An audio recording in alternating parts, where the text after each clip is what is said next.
Good afternoon, everyone. Thank you for joining. I'm Norman Eisen. I'm a senior fellow in governance studies at the Brookings Institution, and I'm the chair of the Leveraging Transparency to Reduce Corruption, LTRC, as we call it, project. I want to welcome you on behalf of Brookings and my fellow panelists to today's webinar on the fight against corruption in oil, gas, and mining. I'd like to thank our generous donors who've supported the LTRC project, including the BHP Foundation and the Brookings Progress Project. I want to express my appreciation to my colleagues on LTRC from the very beginning of our endeavors, Danny Kaufman, who's with us on the panel today, and Nathaniel Heller. Our other paper co-author, who's here today, the LTRC Program Director at R4D, Mario Pecan, and Preston Witt, Victoria Bassetti, and John Hudak, who also worked on the paper with us, among others. I'd like to express my appreciation to our Brookings colleagues, our Deputy LTRC Director, Robin Lewis, Letty Davalos, Kelsey Landau, Teddy Becker-Jacob, and Carter Squires for all their work on the project and putting today's events together. Like many of the people I've just mentioned, I've dedicated the past 3 decades of my life, my entire professional career pretty much, to one of the most important afflictions that affect human society: corruption. LTRC is a global initiative which we launched in 2017 here at Brookings, together with Results for Development, R4D, and the Natural Resource Governance Institute, NRGI, to make progress and even to achieve breakthroughs in ending corruption. We picked one of the toughest global theaters for that, oil, gas, and mining, to test whether progress is possible. We're meeting today because in the foundational paper for the project, completed after many, many months of work and released earlier this week, we offer 220 pages of hope. The paper builds on our review of over 650 resources spanning decades of both scholarship and practice in fighting corruption across the board, and in particular in natural resource corruption. We've also published an annotated bibliography of over 150 key resources, which you can find on the LTRC project page on the Brookings website. This week, we published the foundational paper. And now, as you'll hear today, we're going to move forward to do field work, testing some of the surprising things we've learned about what does and does not work in fighting corruption, and what can work effectively. Both the practice and the scholarship of the past few decades suggest that progress is possible if we do corruption fighting right along the natural resource value chain. We focus on one basket of remedies: and transparency, accountability, and participation, TAP, as we abbreviate it. They are the so-called open governance remedies. They're not the only way to fight corruption, but they're one of the important streams of corruption fighting tools.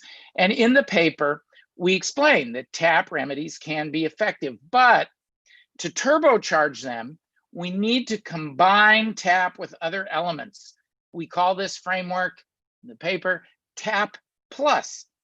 The plus includes elements like careful consideration of contextual factors, the rule of law, civic space, media freedom, state capture, along with the implementation gap that stands between a country's legal and regulatory anti-corruption framework and actual enforcement of that framework, as well as an array of complementary measures that lie outside the TAP field that are also very important to making TAP work and to our TAP plus theory of change. Now, I know that the paper is long at 220 pages, but there is a good 5-page executive summary and lots of graphics and charts and the like. Those are always the first things that I look at after the executive summary when I digest a large paper, and I commend them to your attention. So today we will talk about our TAP Plus theory of change, what works, some of the surprising places where TAP doesn't work, and we think we have to be candid about not just the successes, but the failures of the TAP model. And most importantly, about the next stage of our efforts, testing our ideas around the world, including in places like Nigeria, Mongolia, and Peru, and of course, how we plan to do that in the age of COVID.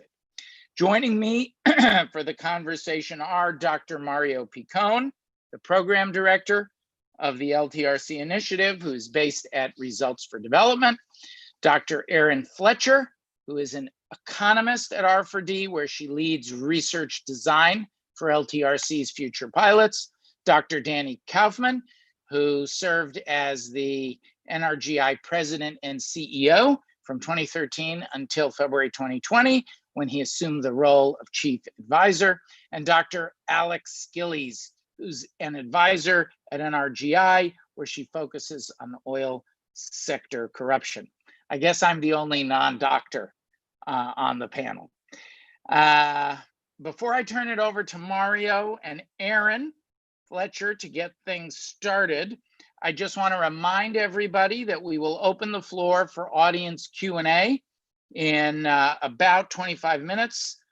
So please submit questions for speakers by emailing events@brookings.edu or through Twitter at @BrookingsGov by using the hashtag #LeveragingTransparency.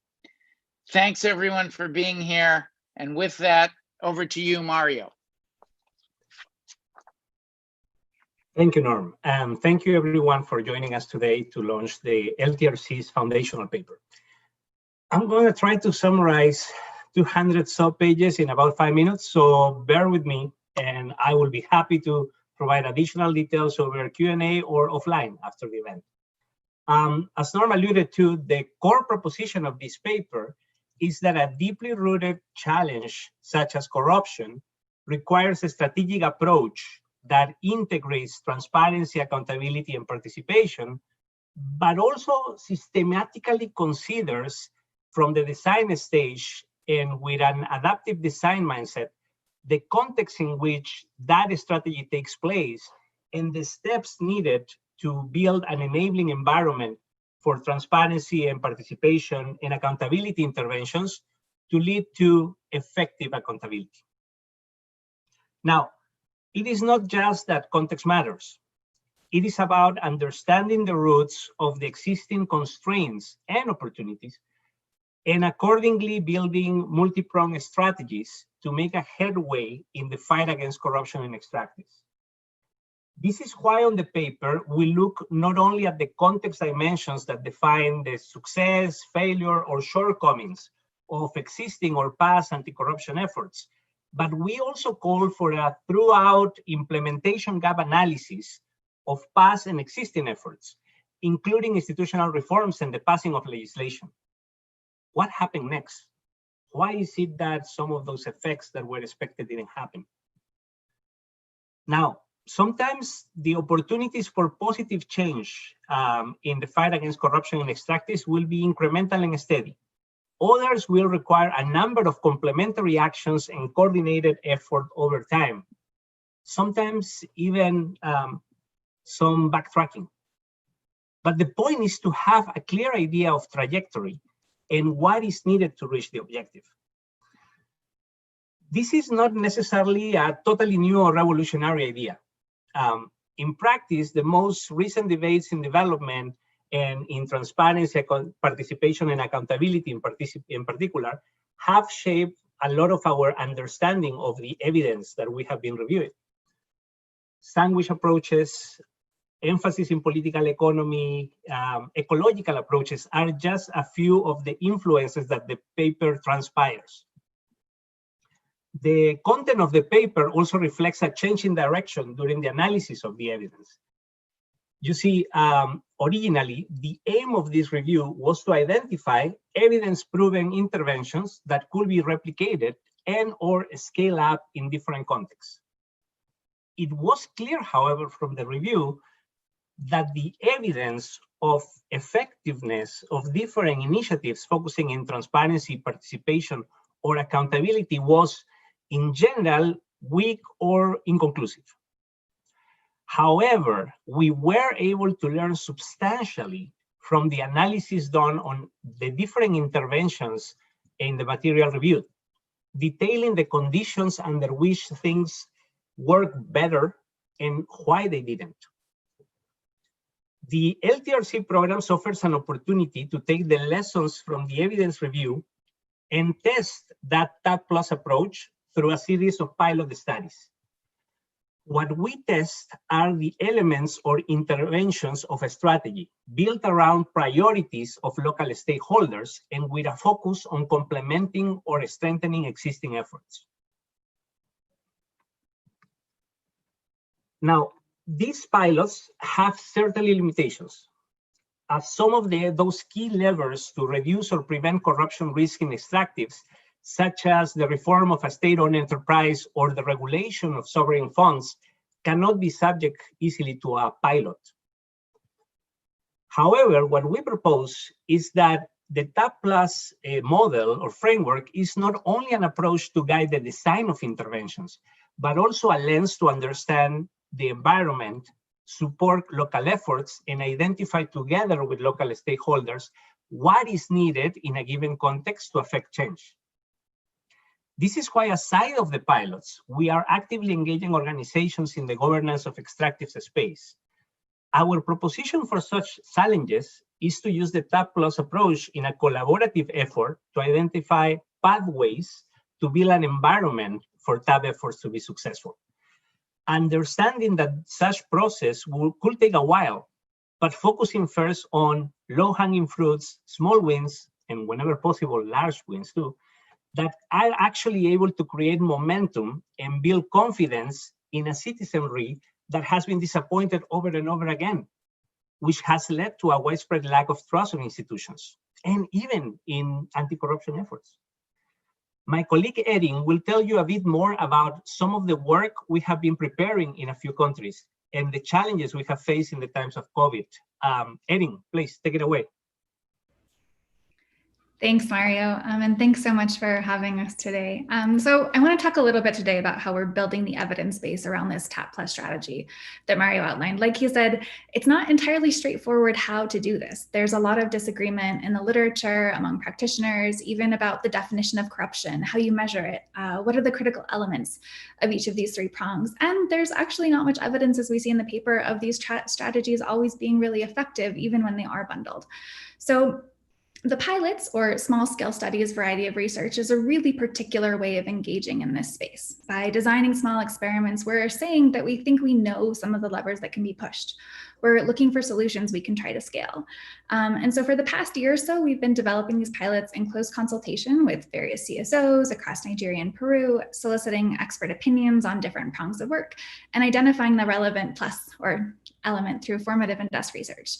We've relied really extensively on local expertise, on folks in country who are doing this work to help us identify the relevant questions about how to combat corruption, who are the key players, what kind of interventions are already in existence that have a solid evidence base, but could be changed slightly to reflect the kinds of questions we're interested in, to effectively understand better the dynamics of this TAP+ model. Does it actually work? And then in the midst of all of this planning, COVID hit. So before COVID, the team and I were dashing off to Nigeria and Peru and planning trips to London and Mongolia. And all of a sudden we find ourselves totally unable to travel and trying to figure out what to do next. So at first, I think we were in firefighter mode, trying to halt projects and preserve funds for these existing ideas that we'd put a lot of effort into. But now we're actively thinking about how to integrate different modes of conducting research into our work, different modes of engaging with our partners. So it's challenging. But it's also really fun, and I think presents an opportunity for LTRC and our organizations to be at the forefront of international work that is less reliant on carbon emissions and less rooted in white supremacy. So before the pandemic hit, we had effectively scoped research with partners in 3 countries, Nigeria, Peru, and Mongolia, to varying degrees. In Nigeria, we were the furthest along. In April, we were honing the details of a 2x2 RCT designed to understand the power of community engagement via radio and town halls and budget information dissemination to prompt accountability actions on extractive-derived spending shortfalls and abandoned projects.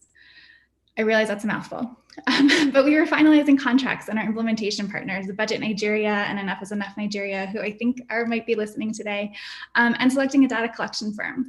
We had identified social trust, or the lack thereof, and citizen apathy as these key contextual factors, the plus element that we needed to design for, that we needed to think really carefully about in what we were going to actually test. Our partners and key informants said almost universally that their transparency and other anti-corruption initiatives faltered due to mistrust of the government to help individuals and mistrust between different actors. So it's a really cool project, and I really hope we still get to do it. I don't know where that pilot's going to pan out in these times, but we have shifted our focus a little bit to keep going. So we obviously first have a strong desire to support our partners. We want to make sure that there are still good people involved in this work on the other side who can implement the programs we've started to design, who can help us think about how to adapt pieces of the intervention and think about whatever the world looks like post-COVID. So in Nigeria, we're parceling out some pieces of the intervention to do smaller scale testing of them this year. Instead of my big RCT, we've identified some to test key elements of the program where we still have some questions to set up ourselves for a really solid experiment next year. We're examining elements of storytelling that prompt citizens to demand accountability from their representatives, and testing how visual budget information, or the transparency piece, can be made more accessible for ordinary folks. And secondly, we really want to understand this new context. It's true that some big things are probably still the same. Countries are still rolling towards beneficial ownership disclosures, for instance, but a lot has changed. Oil prices have dropped dramatically, and our reliance on technological solutions for communication and interaction has skyrocketed. All of these things rely extensively on extractives and likely come with corruption risks that we don't fully understand. So exploring these new corruption risks that have arisen is an important component to understanding whether a TAP plus intervention might actually have the kinds of effects we're looking for. So we're looking at this in both Nigeria and Peru explicitly. In Mongolia, where our relationships with partners are still pretty nascent, we're going to focus this year on desk review, understanding the context better, working on a white paper on the next steps for beneficial ownership in the country. Eventually, this may lead to a small-scale study next year if there's a concrete contribution we can make and we find a local partner who is really willing to push this forward and has some great ideas. So in conclusion, we've had to rethink some things, but the overarching TAP Plus model is still guiding our work, pushing us to think creatively about how to leverage our partners' expertise and ensure that we're at the forefront of understanding anti-corruption work in this new paradigm. So I'm going to stop there, but happy to take questions in the Q&A section, and we'll hand over to Alex now. Great, thank you, Erin, and thanks Mario and Norm as well for kicking off the conversation. We have some time now for some interactions with this great panel, and then we're going to open it up to audience Q&A. And as Norm mentioned, I would ask if you have any questions, submit them by emailing events@brookings.edu or on Twitter @brookings.gov by using the hashtag #leveragingtransparency. So we hope to hear from you there. And now we'll have a bit of time to kind of learn more about this new approach, TAP Plus, how it can work, and what the new context that we're all in means for this program, as well as wider anti-corruption efforts. Mario, I first want to turn to you. I wonder if you could say a little bit more about how this bundled TAP Plus approach may be a more successful model than earlier, maybe more narrow efforts. And a question I had reading the paper related to that is, how can it be more, how do you think it's going to be more successful? And does every intervention need to take that bundled approach? Or can some specialize on one ingredient, the T or the A or the P, or is it really important for every intervention to kind of have the whole package? So Mario, interested in your thoughts on that. Thanks. Absolutely. Absolutely. And I guess that, can you hear me well, Alex? I have to change the phone. Yes, sounds good. Terrific. All right. So the bounded tap. Here's the point. What we have observed from the evidence review, which is the focus of this paper, particularly taking a granular look at many of the conclusions of a lot of the papers working or evaluating many of these interventions, is why is it that some of these interventions did not work the way that they were supposed or expected to work. And what we see consistently, right, is that a given intervention only focused, for example, on transparency, and part of the problem is that it was expected to actually achieve lower corruption immediately. And that is not necessarily the only condition that needs to be fulfilled in a given context. So the point is that, and this is why we talk about liberating transparency, it could have been liberating transparency, participation, and accountability. The idea is to be able to use efforts that already exist as much as possible and see if they are able to achieve the kind of things that they are trying to or attempting to achieve. And then understand what will be those complementary interventions, actions, looks, advocacy that is needed, etc., that could actually help those efforts work better. Now, this is a proposition. Let me just be very clear about that, because the evidence of such efforts in terms of like trying to build or to build an environment for that to work are actually very limited. There's a lot of discussion about interventions or propositions that are supposed to be covering for transparency, participation, and accountability, but not necessarily do it, or that may actually promote a certain type of participation that is not necessarily an effective and sustained participation. So sometimes it's about one element in that chain, sometimes it's about the quality and the depth of one particular element here. What we're trying to do with the pilots and with the other studies that we are that we're looking at is precisely to see if we can actually prove or generate additional evidence of the value added of these integrated approaches. So just to say that, we believe in the possibility that this brings about, but it doesn't mean that the efforts that have happened in the past are not valuable or that have not been simply enough or that were wrong. It's just that if what we want is to achieve something against such a difficult target or challenge like corruption, that many of the people that are connected here are so familiar with, and maybe so frustrated with the lack of actual results over time, the sustainability of many of those efforts. What we are trying to propose here is that a different look in which what we are trying is to see where is it that we can complement what already exists or what is coming, right, in such a way that we give it a better chance of success. That's it. Great, thanks a lot, Mario. And I think that's a really helpful clarification about the kind of complementarity that this approach proposes taking to existing efforts, which certainly have an uneven record of success, but I think in some cases have made some gains. Aaron, I want to ask a little bit about this idea of context and adapting to context that comes up a lot in the paper, and certainly I think everyone would agree that obviously countries vary widely in their political dynamics and other contextual attributes, and that context really matters.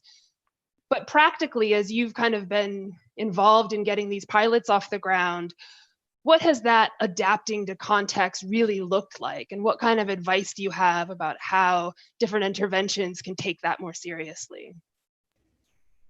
Yeah, thanks, Alex. I think that's a great question. So, one of the enduring things that came up in basically every conversation we had in Nigeria was this question of sort of mistrust in government or mistrust between different actors. And I think one of the things that we tried to do really explicitly early on and continue to try to do is just make sure that we're constantly interacting with folks who are in these countries and doing this work, and just asking them, like, what is the thing that actually prevents your work from happening? And so that both leads us to this idea of finding that like plus factor, that thing we want to concentrate on, and also helps us to identify the individual pilots or individual elements of a TAP plus intervention that we might want to test. So yeah, I think, in Nigeria, it was this, this discussion of fuel subsidies. So they had these giant fuel subsidy revolts in 2011 when they were removed. And, when you asked folks why this happened, it was, well, they don't trust the government to do anything with the funds that would actually help them. And this is like the only thing that they feel like they're getting from the government. And so this idea just like kept coming up again when we talked to folks in the Delta region in Nigeria. They said, well, the oil companies are coming in and they sort of pit individuals against each other. So they're trying to get more resources or less resources. So there's like trust not in between, or there's lack of trust between sort of neighboring groups or communities. And so we sort of just kept coming upon this idea and realized that, okay, this is actually the thing we need to work on. And so continually just asking our partners, what is that thing? And also like, what is the thing that you think can solve for that? And then being willing to test out different opportunities on how to actually solve for that. Great, thanks. A lot of the paper and the discussion has talked about the national context, but corruption in today's world is a very global enterprise, and a lot of the oil sector corruption cases that I've looked at, dozens, way too many of them, foreign oil companies, commodity trading companies, major law firms, accountancy firms, offshore shell companies, banks, et cetera, these type of foreign actors play an enabling role, and sometimes they are just direct participants in the corruption. And so, Norm, maybe we could turn to you just for some quick thoughts about this global element of how corruption works today, and then how that relates to some of the ideas around the TAP Plus approach and the project that you're leading. Thanks, Alex. The answer is, of course, that the transnational pathways of corruption and corruption's enablers are terribly important. I often said to people when I was a diplomat that one of the worst enabling jurisdictions for global corruption was the interface of the accountancy firms, financial firms, and the legal firms in that exotic jurisdiction of the state of Delaware. So the United States is not immune to these as a facilitator of these international webs of professional and other enablers of corruption. The way we attempted to tackle this, and I have to tip my hat to Danny Kaufman, who really pushed this in the paper and who we'll hear from in a minute.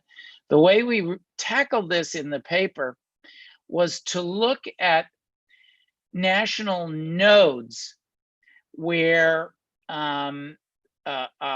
institutions or that were either part of the problem or part of the solution, where these global networks crisscrossed. Because ultimately, the impacts are felt of the transnational structures are felt nationally and subnationally. And we focus on 3 in chapter 4. And as we point out in that chapter, we do it at the very outset. That's the chapter in which we talk about the application of all of this scholarship and practice that we digest in the first 3 chapters. And we say that, you have to look at the lens of whatever we do. You have to look at the projects as we apply the learnings through these 3 institutions. The first one are state-owned enterprises. and the need for state-owned enterprise reform. The massive kleptocracy that occurs through state-owned enterprises would not be possible without the kinds of international actors that you point to. Another one, perhaps even more egregious and even more internationally entrenched and dependent upon these global facilitators, are sovereign wealth funds. And then the third, and again, how can we deal with sovereign wealth funds? How can we reform sovereign wealth funds? You know, we know it would be a bit overambitious, having analyzed these issues, to say, and in our study, we're going to reform globally, we're going to reform state-owned enterprises and sovereign wealth funds. That's beyond our scope, but we can tackle those institutions in this transnational context and with an eye towards the global nature of corruption facilitation. And then the last thing, and it is a very effective reform if we can overcome the implementation gap, is, and we can make it real and apply complementary and contextual learnings. The last of these big three that we urge attention to at this moment, at the beginning of chapter 4, we have sections on each of these, is the beneficial ownership revolution. The problem is that, as has been true in the fight against corruption for the past 3 decades in which I've been studying and participating in, everybody is willing to talk the talk. Not everybody. There's still struggles to get beneficial ownership laws, regulations, and practices on the books in places, but are they willing to walk the walk? Are they willing to implement? If we have rigorous implementation of beneficial ownership in the context of, for example, genuine rule of law reforms, a strong transparency so you can really see the ownership and the associated value transfers, cash flows, and the rest, then beneficial ownership can really work and can interdict some of the worst transnational facilitation that we see. But as we'll discuss, that, for example, is one of the things that we hope to study in Mongolia, where they have they're implementing BO, but you have an interwoven media and financial set of vested interests that are not necessarily interested in seeing the implementation gap fully transcended. Great, thanks. And I certainly would second those 3 as being major cross-cutting risk areas in the research that I've done. I want to shift gears a bit and discuss the current context that we find ourselves in with the coronavirus pandemic, the economic downturn across the world, and the major drop in commodity prices, most commodity prices, that's led to real turmoil in the extractive industries. Danny Kaufman, let me turn to you. What kind of corruption challenges does this context create, and what kinds of responses, including this TAP Plus type initiative, do we need in order to meet this new challenge? Thanks. Given the time constraints we have, I'll be brief, but there's a piece that I just posted yesterday, and I will refrain from talking a lot about TAP Plus because it was so great already, the presentations given, and we will want to go to further Q&A and have questions from the audience. So let me go to the now and the ahead, which does build on TAP Plus, but it will require some rethinking. The basic case I've been making is that recent events have subjected natural resource-rich countries to the largest overall shock among any group of countries, on top of the already weakened pre-existing conditions. So there's a confluence of a quartet of factors that has created a perfect storm, posing a major threat to resource-rich countries. And in short, this quartet refers to the health aspect, the pandemic itself, the governance and leadership challenges, the falling commodity prices that may result in stranded resources and industries and countries, and the socioeconomic contraction. Briefly on each one. First, on the COVID-19 pandemic itself, so many have been so focused, and the media as well, on Europe and North America. We need to painfully immerse ourselves in the data and on the dire reality of our resource-rich developing and emerging economies. I've been doing this with some help and colleagues and data by some key COVID measures, such as incredibly little, or in some cases, absent testing, and the fastly increasing rate of infection. This group of resource-rich countries is the hardest hit group around the world now, together with a highly overlapping EITI group of countries. So it's just to set the scenario, because this already has implications for everything else, and including the other three components in this quartet. And that COVID challenge, pandemic health challenge, relates to the second challenge, governance and leadership challenge, which I'm going to be very brief. A lot is in the report. Weak governance predates COVID, but is augmented by failures of current leadership in many cases, and not only in developing countries. We have it in the United States as well right now, which are closing civic space and undermining democratic institutions in many settings, and by the incentive of the political and economic elites to double down in engaging in state capture and in corrupt practices during these times of less oversight and voice and accountability. That leads to the third element in the perfect storm, which is a major drop in demand for and in prices of hydrocarbons and minerals to somewhat lesser extent, against the backdrop of the imperative to address climate change and environmental damage. And the obvious fourth component in the perfect storm is the enormous socioeconomic shock, which is unlikely to be temporary. We know that we have high probability of that by now. The economic contraction, the loss of jobs, afflicting mostly the vulnerable, and with scores of millions falling back into poverty. A shrinking middle class, which may be associated with potentially growing social tensions. So, in simple, to address your second part of the question, Alex, that being the perfect storm diagnostic, then building from the TAP plus other work, just very quickly, a few initial pointers on path forwards, and that more elaboration is in the brief article written on the topic, which I posted yesterday. First, back to the future on transparency.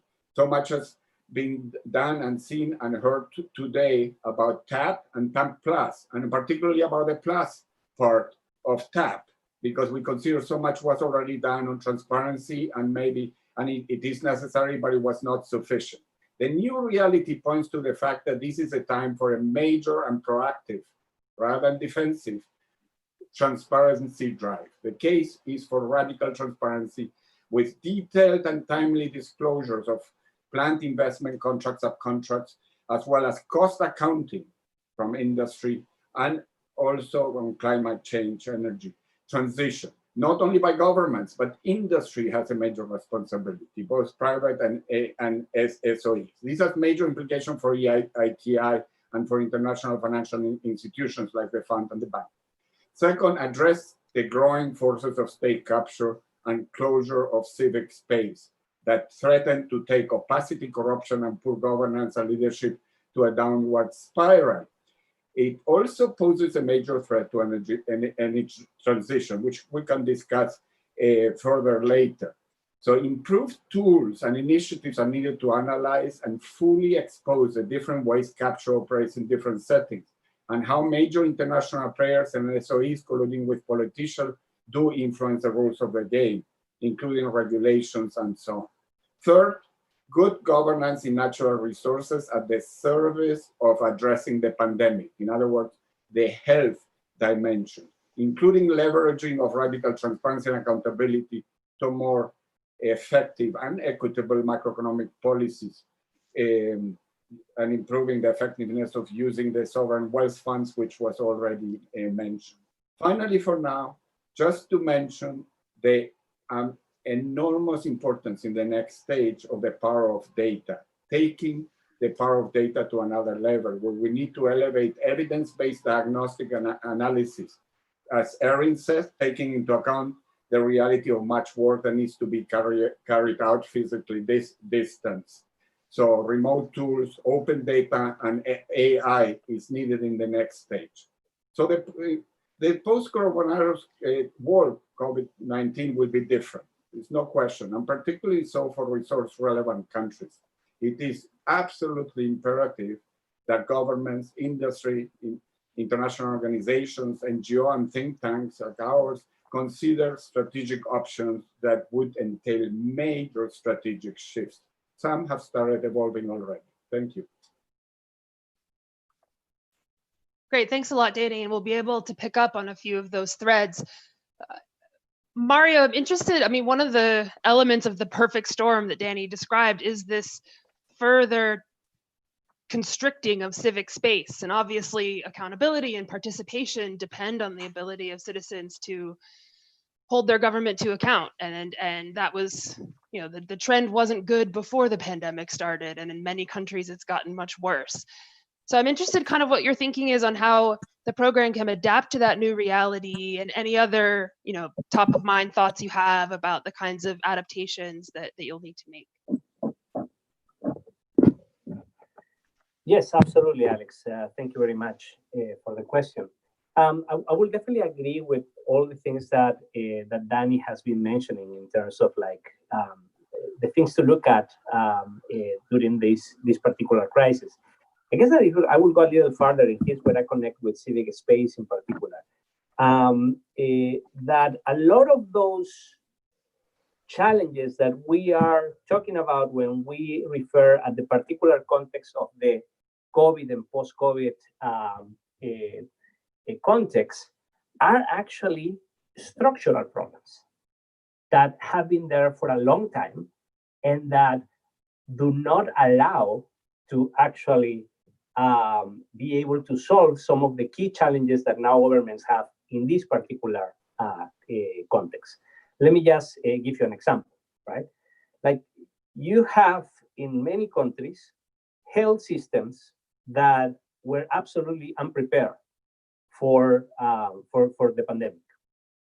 Now you may say, like in the end, I mean, like, nobody knew that this was going to happen, but the problems with those health systems were there.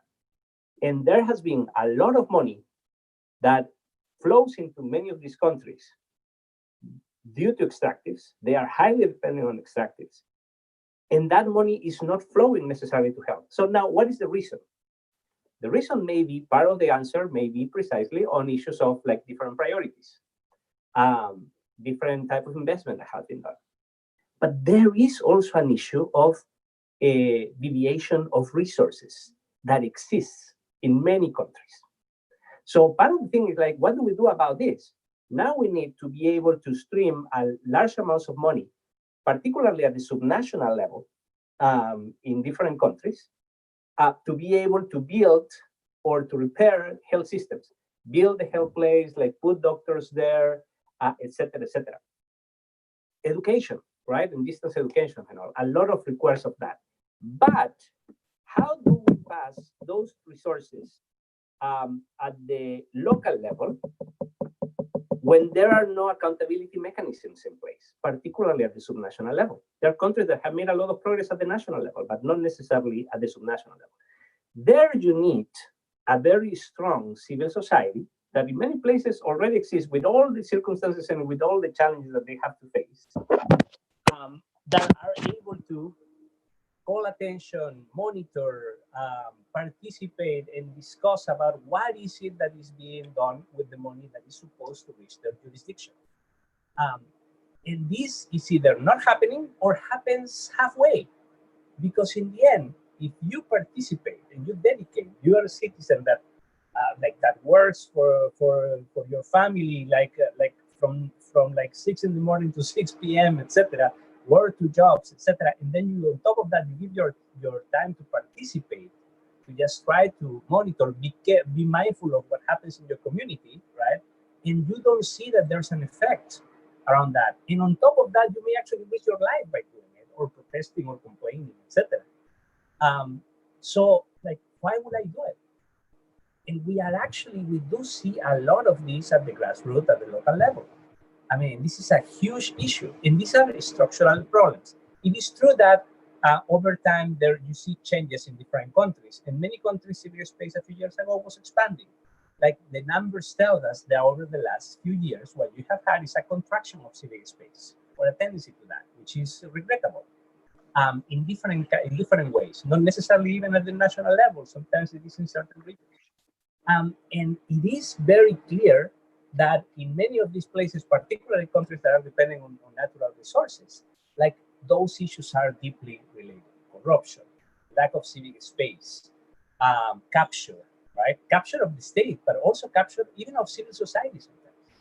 And these are many issues that sadly, many times, there are still organizations, including some private sector, that are not willing to discuss it. I guess that part of our job also is to create awareness and be less scared about like the conversation about this topic. It's not only about the effective service delivery. That is important itself, of course. But it's also that sometimes that effective service delivery does not happen because you have an issue of corruption. I'm going to leave it there. Sorry. Okay, great. Thanks, Mario. Did anyone else want to come in on the some of these new challenges that we're faced with, including on civic space? Erin, do you want to add anything?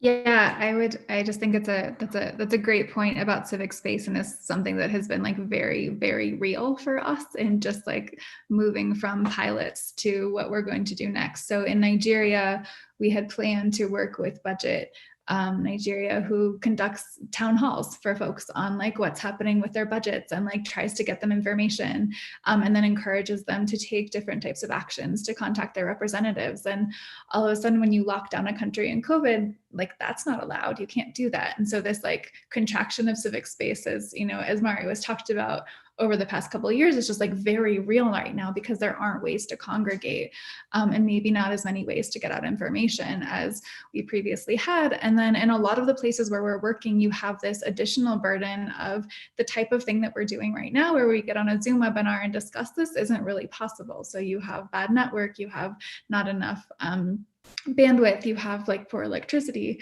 and so maybe you rely on things like radio, or other forms of getting out information. You know, in Cuba, you often hear about how people pass around USB sticks with just like songs and speeches and all sorts of information. So I think there's definitely an opportunity to think about, what does that look like now, and what will that look like going forward, and how do you continue to reach those folks who are really being affected by these corruption issues because they're not getting health service delivery, or because the school or hospital that was planned to be built in their area isn't being built. So just to note that it's, and in Peru also, we sort of had talked about working on these info centers, which was a place where people could get information about the mining canon and other activities that were happening in extractives. And so this is just it's just a very real contraction, I think, happening right now that we're faced with, and it is an opportunity to think creatively about what to do next. Erin makes a very good point. And Alex, if I can just jump in super short, you know, there are a number of ways that the battle against corruption, Vice President Biden once said to me, it's like mowing the lawn. It just keeps coming back.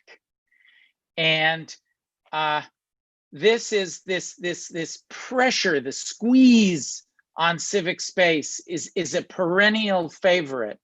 It points to, you asked me about the global intersections, but it points to another set of intersections, the connections between corruption and democracy. And that's why we focus in our TAP model on participation as one of the troika, on genuine participation. And so the solution is, it's always gonna be there. The solution is we need to be equally resolute in always pushing back. And that is part of the utility of events like this one, frankly. If we, it's not enough. but to be as undaunted as the corruptors is part of the way that we can make progress.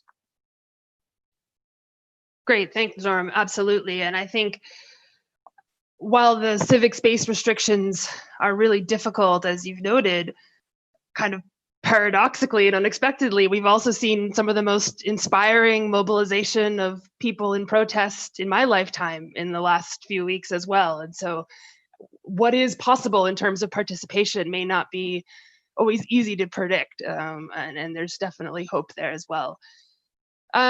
We have some time for Q&A. We've gotten the green light from the organizers to go until 5:15 for everyone who is able to stick around. We've gotten some great questions from audience members, and a few different clusters that I kind of want to pick up on. Two questions, one from a colleague at Rights and Resources Initiative and another at the National Whistleblower Center about climate change and energy transition issues and how that agenda intersects with the anti-corruption agenda and how they impact each other, especially in oil, gas, coal, and the fossil fuel side of the extractive industries. Danny, do you want to share some thoughts on that question?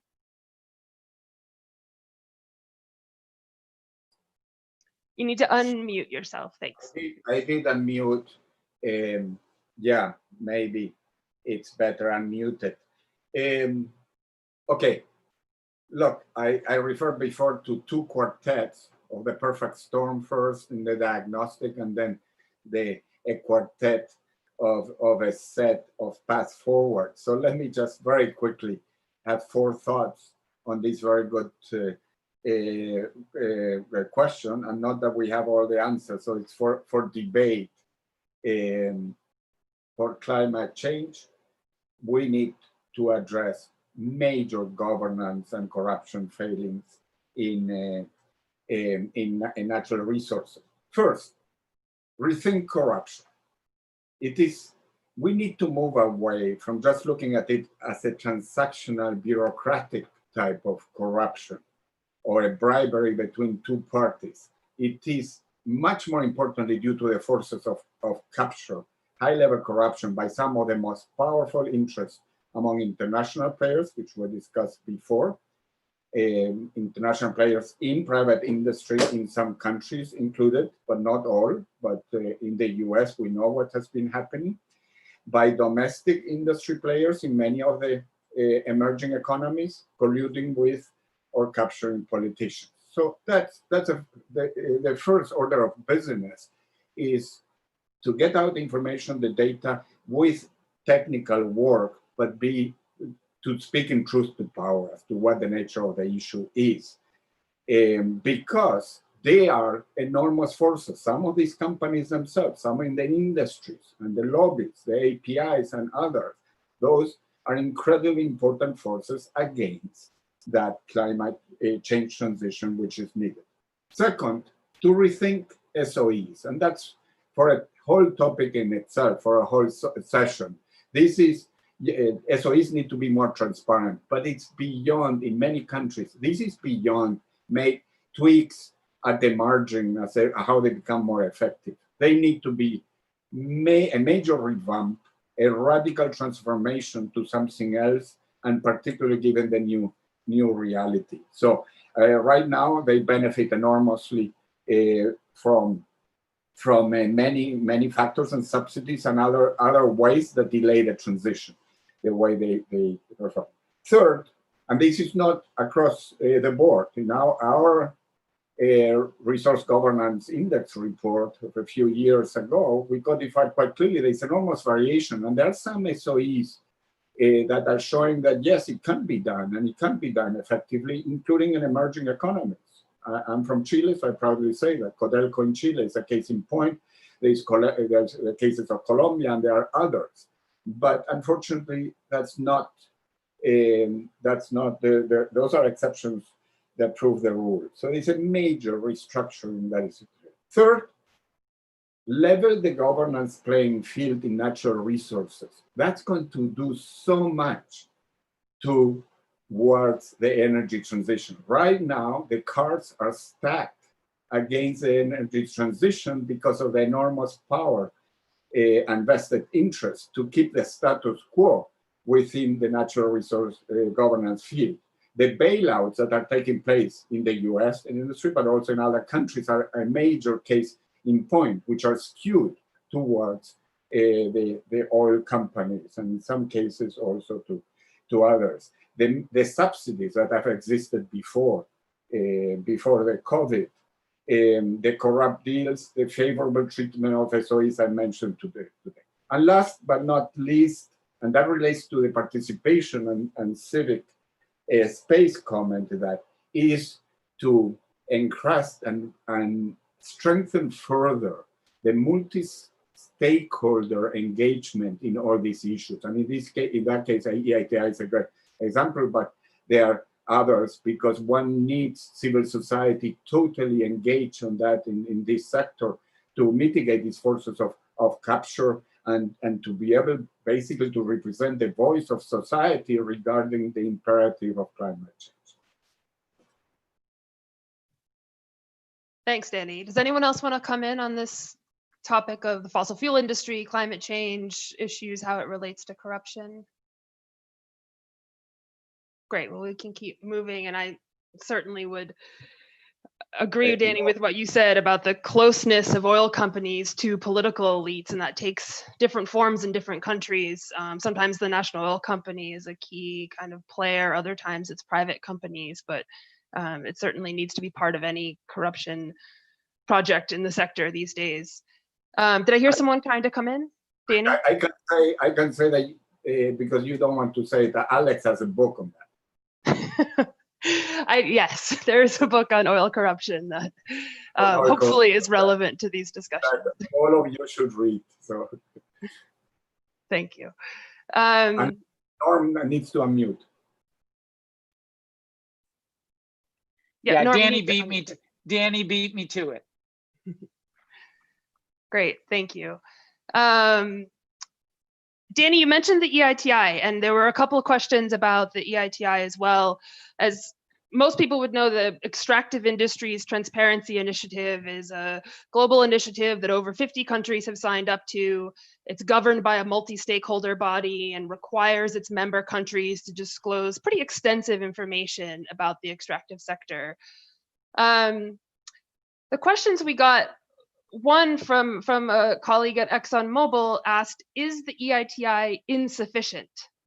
And then a colleague from TI Zimbabwe asked, how can the EITI's principles be adopted in countries that haven't signed up to the initiative? Because some of the world's largest extractive sector countries don't participate. So maybe, Mario, can I go to you and then maybe ask Danny to chime in afterwards? All right, big question. I am a believer, actually, in the mission or that EITI is doing.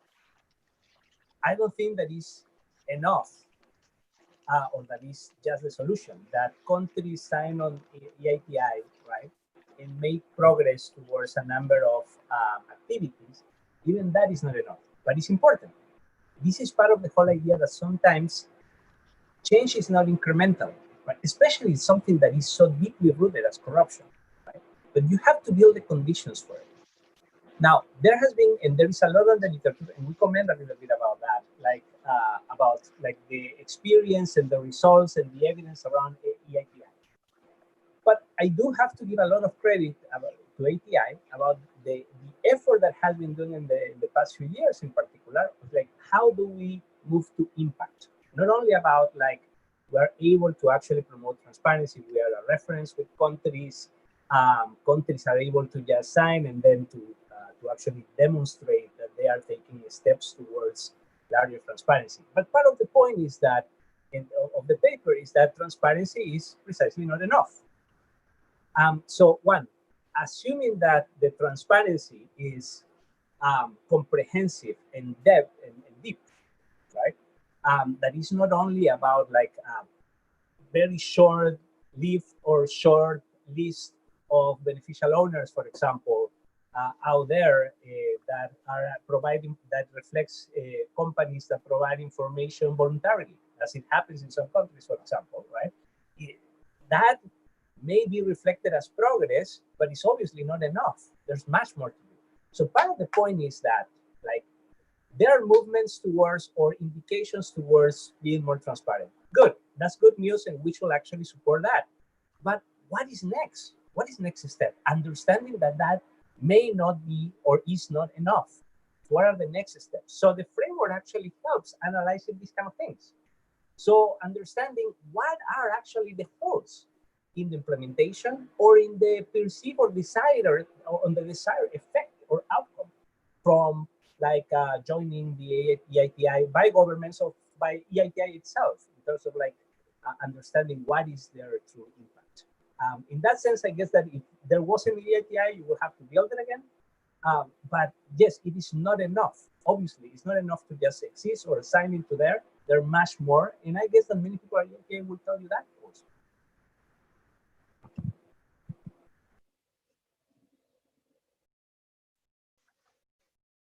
Danny, did you want to jump in? For those who don't know, Danny served on the international board of the EITI for a number of years, so has some insider perspective on this, perhaps. And he was one of the most vigorous internal critics pushing to address the issues with EITI. Well, I figured since I promoted Alex's book, I had to promote what you did on EITI, Danny. constructive critic, perhaps, but you, Alex, beat me to it because I was going to give full disclosure, having served in the board. I cannot be totally neutral, obviously. So let me say two things. First, EITI has many critics. EITI is far from perfect, but I would subscribe to the bumper sticker notion. If you think there are problems with EITI, try without it. Okay? A world without EITI would be much worse off. Let's start from that. And it goes back to this rethink of the notion of radical transparency. It started as very narrow transparency in the very early days. That's in the big report. It's also in the summary pieces we have posted, and it was criticized for that. But having even started from a narrow transparency side in a field that was totally opaque and rife with corruption, began to open possibilities and windows and people to realize that something can be done. And it has expanded, it has improved, but obviously it's far from universal. And that gets to the question of effectiveness in the next stage. So it is a very worthwhile initiative. It's delivering better on some areas than others. That's for a longer discussion, but in some countries it has had enormous impact. In addition to affecting the global norms, having also an impact on mandatory disclosures around the world. It should be noted also the importance of its civil society counterpart and partner, publish what you pay, and then NGOs/think tanks like ourselves and so on. We were all being partners during this journey. Now, having said that, it's absolutely critical now for EITI, as well as others, all of us, to evolve, and evolve perhaps less gradually. That would be the first tendency. And particularly in an initiative where everybody has to agree, that's the risk right now. So basically, what I mentioned earlier, radical transparency on areas that has been too slow progress or no progress. Like there's no transparency about cost accounting by firms. It's absolutely critical, as well as going to the next stage in terms of contracts, beneficiary ownership, subcontracting, SOEs, and many other areas. So that's absolutely critical. It's absolutely critical too to go to the next stage in terms of the protocol and the safeguards for civil society, which are a lot was achieved over the past 5 years, but a lot is under threat, and particularly now. So that has to be totally a safeguard. And that gets us to the other question very quickly of countries that for a variety of political and other reasons prefer not to join EITI, which is a message also. EITI one of the reasons it's not as impactful as it could be is because there are absolutely crucial key countries that are not members of EITI. I'm from Latin America, Chile myself. The fact that Brazil is not there, and look what's happening, the carnage in Brazil and so on, not to speak about Russia, China, and others is critical. But there are also many African countries, many have joined, but some have not. And the question came from Africa. Africa has the mining vision. Africa has other African-led initiatives, including to the AU and so on. And Africa also has vibrant civil society in many places. If South Africa, which would be great if it joined EITI, but for a variety of reasons chooses not to, they can mimic or shadow EITI with their own basically institutional systems, and they could use people that are associated with EITI or others as to what are the best norms and so on, but basically to do something like that themselves. But it has to be very carefully done so it's not subject to capture by the politicians and the government with civil society left out of the game.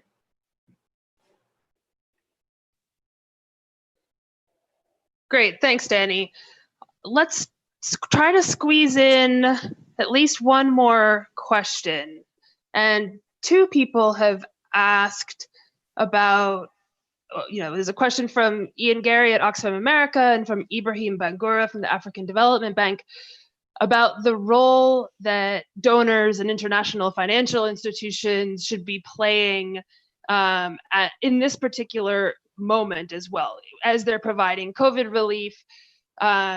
What can they do to also make sure that corruption doesn't escalate and advance transparency, accountability, and participation in a way that's effective as well? So what should these international actors, IFIs, the donors, be doing at this time to help the fight against corruption? I'll open it up to whoever wants to jump in. This could be chaos. Norm, you want to come in? Yeah, just two things. Unless I missed it, Danny left out one of the most important ex-members who left and is no longer a part of EITI, and that's the United States. I want to, which left in 2017. Who knows, might come back sometime. I will just do a very two-finger intervention on this and let my colleagues jump in. We had an initiative, Danny participated in it when I was ambassador in Prague, the World Forum on Governance of Brookings. It was a Brookings initiative. And we made a real effort to bring an anti-corruption. We have statement of principles and very good initiative. We made a real effort to bring in IFIs and other international actors. And I wanted to focus on just one, and that is the sovereign wealth funds again, and the other pension funds and the universal owners of property.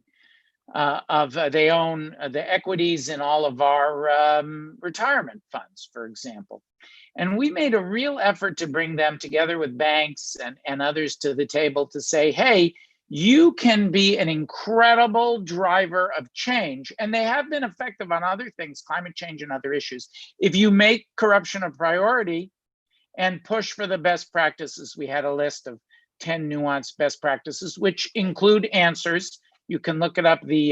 Danny, what was it? The World Forum on Governance Statement of Principles, I think it was called, where we gave specific instructions for these kinds of global actors. So if there's a will and a desire to engage, it can make a tremendous difference, as it has in other fields. We just have to elevate the importance of corruption. That is one of the things that we are trying to do, drive it, continue to drive it to the forefront of the conversation. That wasn't a short answer at all, but I pass to others now.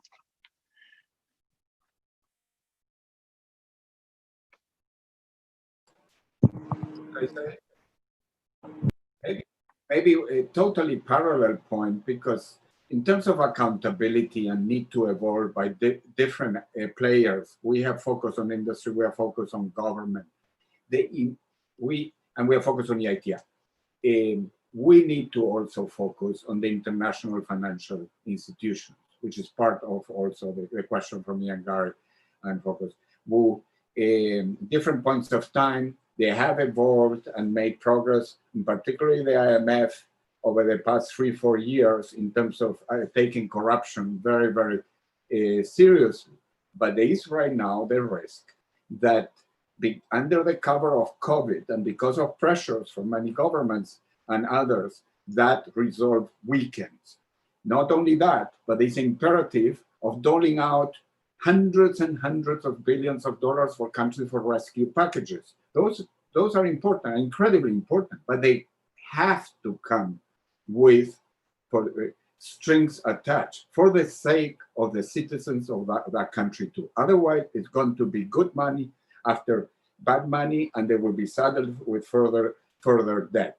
And that can be done even for emergency funding. It is not the case that there can be an excuse that because of the reality, there are absolutely no strings attached. And there can be an investment, in fact, into better governance. Better governance, one of the first things to start with is expect basically total radical transparency, which is not very institutionally demanding. It's only a political decision, and it's politically demanding.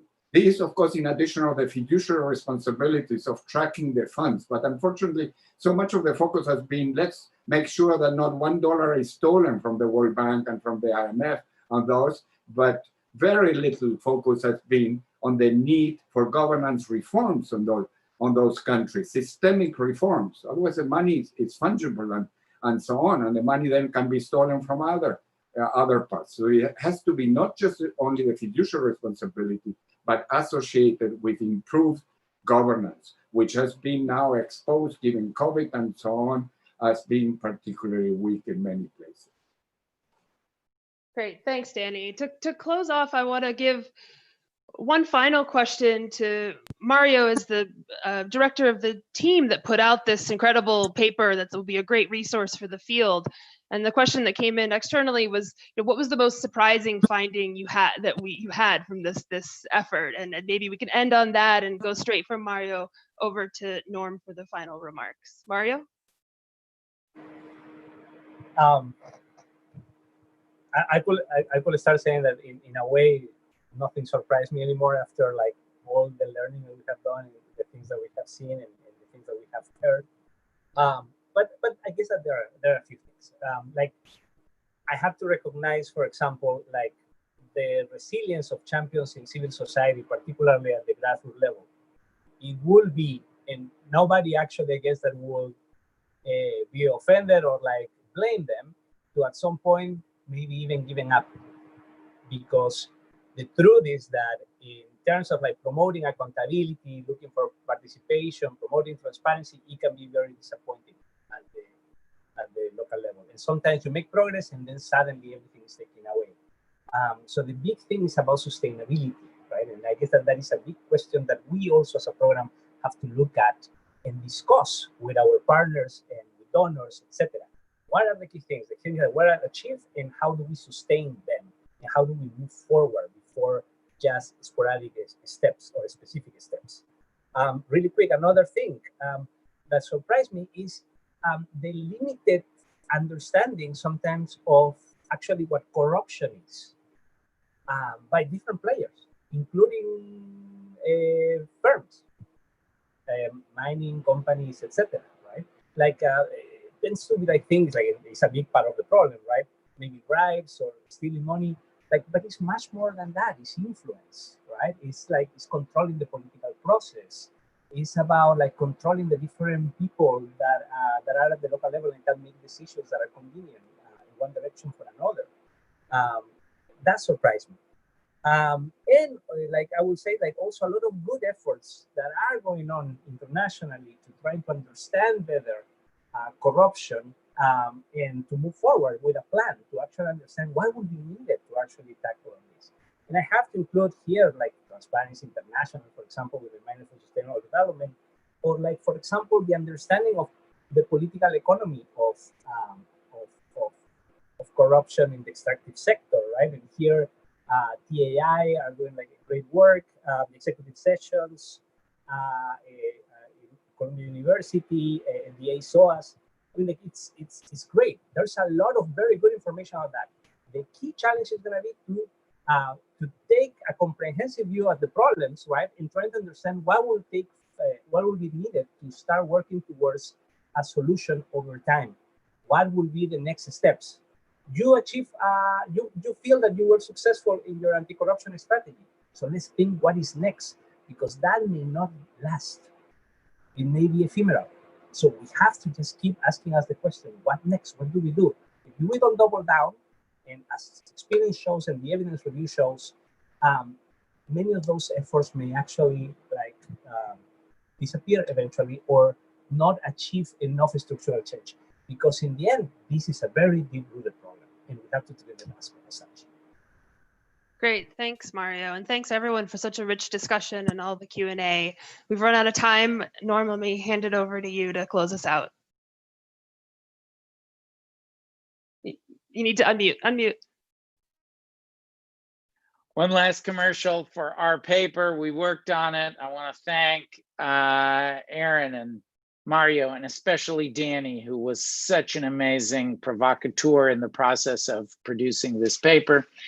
And I'll take another just very short answer to the question that you posed to Mario. When I worked in the Obama White House, my desk was one of the very last stops where all of the transparency and accountability and participation ideas and projects and plans landed before it went to the Oval Office.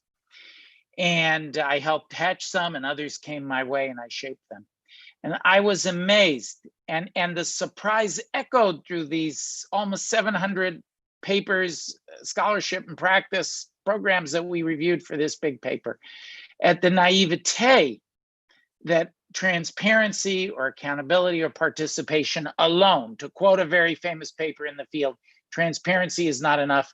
People still do not get that even the cocktail, think of it like a miracle drug that we're trying to discover, even the cocktail together is not enough.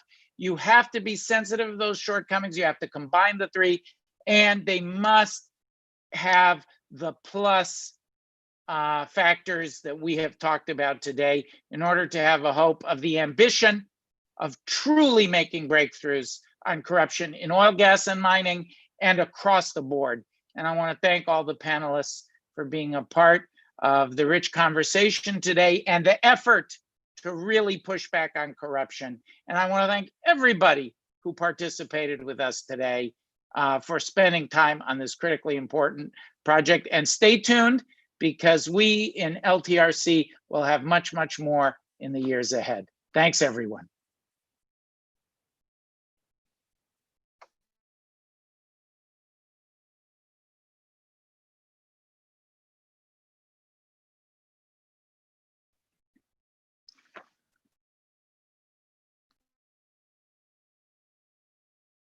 Mute. I think we can talk to each other.